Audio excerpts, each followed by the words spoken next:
மீனராசிக்காரர்களுக்கு இவங்க வாழ்க்கையில ஒரு நச்சு உறவு வருதுன்னா எந்த சந்தர்ப்பத்துல எப்படி சரி ஏற்படுது? மீனராசிக்காரர்களை பொறுத்தவரையும் நச்சு உறவு அப்படிங்கிறது சிலருக்கு இளம் வயதுல இருந்தே அவங்களுக்கு இருக்கு, சிலருக்கு மத்தியம வயதில் திருமண வயது காலங்கள்ல இருக்கு, சிலர் எல்லாத்தையும் கடந்து முடிச்சிட்டோம்யா ஒரு மெச்சூரிட்டியான சூழல்ல இருக்கக்கூடிய மீனராசிக்காரர்கள் கூட தன்னுடைய வெகுளித்தனத்தாலும் கருணை உள்ளத்தாலும் ஒரு சில நச்சு உறவுகள்கிட்ட மாட்டிக்கிட்டு வழி தெரியாம அவங்கள பொறுத்தவரை என்னன்னு கேட்டிங்கன்னா, அவங்க அந்த உறவை விட்டு வெளியில வருவதற்கான எல்லா சூழல்கள் அவங்களுக்கு இருந்தாலும் கூட ஏதோ அந்த குடும்ப பொறுப்பு சுமை கடமை இப்படிங்கிற ஒரு சூழல்ல மீனராசிக்காரர்கள் தள்ளப்படும் பொழுது அந்த நச்சு உறவை கூட ஏற்றுக்கொண்டு அவங்க வாழ்றாங்க. அதுல மீனத்தை பொறுத்தவரை ராசியாதிபதி குரு பகவான் அப்படின்னு சொல்றோம்.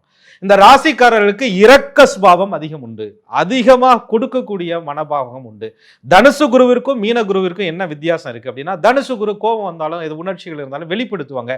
மீன குரு சில நேரங்களிலே அமைதியா இருப்பாங்க, எல்லாரோடையும் சேர்ந்து பேசுவாங்க, சகஜமா இருப்பாங்க. ஒரு கல்யாண மண்டபம் எதுவா இருந்தாலும் சரி, வந்தவர்களை உபசரிக்கக்கூடிய குணம் மீனத்திட்ட இருந்தாலும் கூட திடீர்னு அந்த இடத்துல என்ன நடந்திருக்குன்னு தெரியாது, அமைதியா போய் உட்காந்துட்டு அப்படியே அழுதுட்டு இருக்கக்கூடிய ஒரு டைப்பு ஆண்கள்கிட்டே இருக்கு. மீனராசிக்கார ஆண்கள்னா அழுக மாட்டாங்க அப்படிலாம் கிடையாது. மீனராசிக்காரர்கள் தன்னுடைய இரக்க சுபாவத்தை ஒருத்தட்ட காமிச்சிட்டு அதுக்கப்புறம் அங்கிருந்து கிடைக்காத சில விஷயங்களுக்காக நிச்சயமாக மீனராசிக்காரர்கள் ஏமாற்றம் அடைவாங்க.